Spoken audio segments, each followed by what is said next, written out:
ദുഷിച്ചുപോയതായ മനസ്സുകൾ മനുഷ്യത്വവും സ്നേഹവും കരുണയും വാത്സല്യവുമൊക്കെ കുറഞ്ഞുപോകുമ്പോൾ മനുഷ്യർ മൃഗങ്ങളെപ്പോലെ പെരുമാറും. വേദപുസ്തകത്തിൽ പറയുന്നുണ്ട്, അന്ന് ദൈവം മനുഷ്യരെ നോക്കിയപ്പോൾ അവരിൽ ദോഷവും മത്സരവും വർദ്ധിച്ചു വന്നതുകൊണ്ട് ദൈവത്തിന് അത് കണ്ട് സഹിക്കാൻ കഴിഞ്ഞില്ല.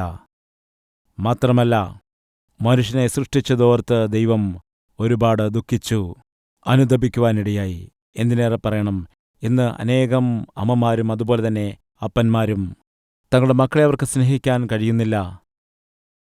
മക്കൾ അനുസരിക്കുന്നില്ല എങ്കിൽ അവരെ കഠിനമായി ഉപദ്രവിക്കുന്നു. ശിക്ഷിക്കുന്നത് തെറ്റാണെന്ന് പറയുന്നില്ല.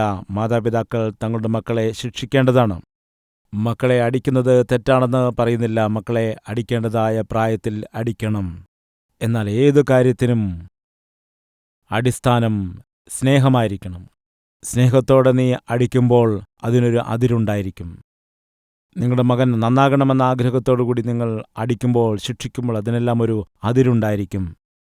എന്നാൽ ഇന്നുള്ള പല മനുഷ്യരും അവരുടെ കോപത്തെയും അവരുടെ എടുത്തുചാട്ടത്തെയും, പലർക്കും അവർക്കുണ്ടാകുന്നതായ മുൻകോപത്തെ നിയന്ത്രിക്കുവാനായിട്ട് കഴിയുന്നില്ല. ഭാര്യയാകട്ടെ ഭർത്താവാകട്ടെ കോപത്താൽ ജ്വലിക്കുന്നവരുണ്ട്.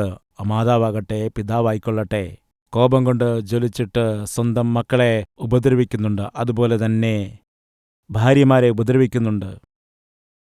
പല ഭാര്യമാരും ഭർത്താക്കന്മാർക്കെതിരായിട്ട് കേസുകൾ കൊടുക്കുന്നു. ഇതിൻ്റെയെല്ലാം കാരണമറിയാമോ? മനുഷ്യൻ്റെ ഹൃദയത്തിൽ ദോഷമുണ്ടായിരിക്കുന്നു. മനുഷ്യൻ്റെ ഹൃദയം ദുഷിച്ചു പോയിരിക്കുന്നു.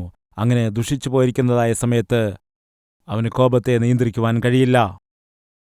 മറ്റുള്ളവർ സങ്കടപ്പെടുമ്പോൾ, ദുഃഖിക്കുമ്പോൾ, നിലവിളിക്കുമ്പോൾ അതൊന്നും ഈ കഠിനഹൃദയമുള്ള ആളുകളെ ബാധിക്കുകയില്ല. ഒരു സങ്കടവും ഉണ്ടാവുകയില്ല. പല മനുഷ്യരും ഈ കാലത്ത് മൃഗതുല്യമായിരിക്കുന്നു. ഈ കാലത്ത് വാർത്തകളുള്ളതുകൊണ്ട് വാർത്തകളിൽ കൂടി ഒരുപാട് സംഭവങ്ങൾ അറിയുന്നുണ്ടെന്നാൽ അറിയാത്തതായ എത്രയോ സംഭവങ്ങളുണ്ട്.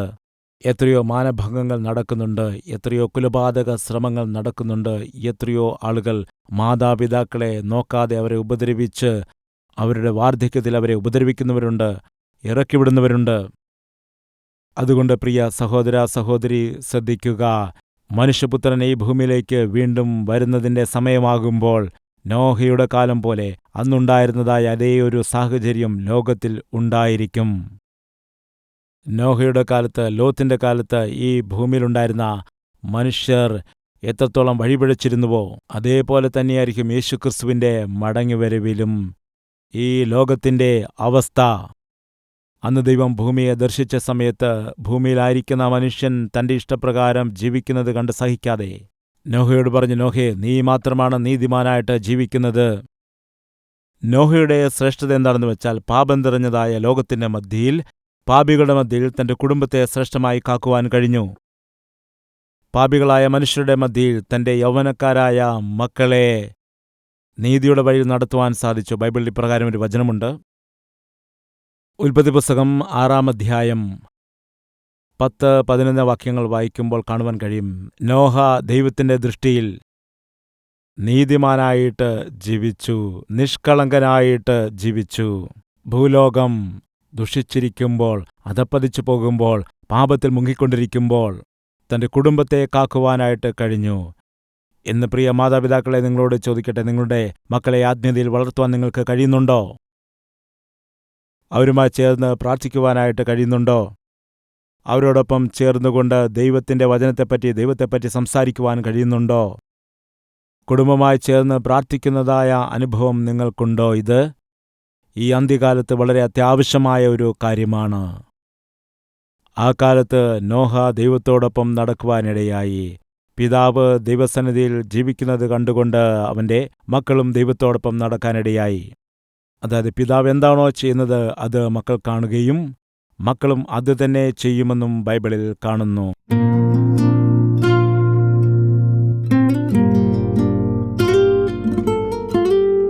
പരിശുദ്ധനായ ഞങ്ങളുടെ സ്വർഗീയ പിതാവേ, അന്ന് നോഹയുടെ കാലത്ത് മനുഷ്യൻ ചെയ്തു വന്ന പാപത്തെ കണ്ടുകൊണ്ട്, അവരുടെ ദോഷത്തെയും ദുഷ്ടത നിറഞ്ഞ ജീവിതത്തെയും കണ്ടുകൊണ്ട് സഹിക്കുവാൻ കഴിഞ്ഞില്ല. അതുകൊണ്ട് ഒറ്റയടിക്ക് ഭൂമിയിലുണ്ടായിരുന്ന മനുഷ്യരെയെല്ലാം ശിക്ഷിക്കുവാനിടയായി. എന്നാൽ നീതിയോടെ നിഷ്കളങ്കതയോടെ ജീവിച്ച നോഹയെയും നോഹയുടെ കുടുംബത്തെയും നീ രക്ഷിച്ചു. കർത്താവേ, ഈ ദിവസം ആരൊക്കെയാണോ നിന്നെ വിശ്വസിച്ചുകൊണ്ട് നീ കൊടുക്കുന്ന ക്ഷമ നേടിയെടുത്തുകൊണ്ട് ഇന്നു മുതലെങ്കിലും വിശ്വസ്തയോടെ നീതിയോടുകൂടി സത്യസന്ധതയോടെ ജീവിക്കണമെന്ന് വിചാരിച്ചുകൊണ്ട് തങ്ങളെ തന്നെ സമർപ്പിക്കുന്നത് അവരോടെല്ലാവരോടും നീ ക്ഷമിക്കണമേ. നീ വേഗത്തിൽ വരാൻ പോവുകയാണ്. അതെപ്പോഴാണെന്ന് ഞങ്ങൾ അറിയുന്നില്ല. ഒരുപക്ഷെ ഇന്ന് തന്നെ ആയിരിക്കാം. എന്നാൽ നിന്റെ മടങ്ങിവരവിൽ ഞങ്ങൾ തള്ളപ്പെടുവാൻ പാടില്ല, നരകത്തിലേക്ക് പോകുവാൻ പാടില്ല. പ്രാർത്ഥിച്ചുകൊണ്ടിരിക്കുന്ന എല്ലാ മക്കളോടും നീ ക്ഷമിക്കണമേ. അവരോട് നിന്റെ കരുണയെ കാട്ടണമേ. പാപം നിറഞ്ഞ എല്ലാ സ്വഭാവത്തിൽ നിന്നും ജനത്തെ നീ വിടുവിക്കണമേ. നിന്റെ സ്വരൂപത്തിലേക്ക് ഞങ്ങളെ മാറ്റിയെടുക്കണമേ. നിന്റെ മക്കളായി ജീവിക്കാൻ ഞങ്ങളെ സഹായിക്കണമേ. നിന്റെ സാക്ഷികളായി ജീവിക്കാൻ എല്ലാവരെയും സഹായിക്കണമേ എന്ന് യേശുക്രിസ്തുവിന്റെ നാമത്തിൽ അപേക്ഷിക്കുന്നു പിതാവേ. ആമേൻ.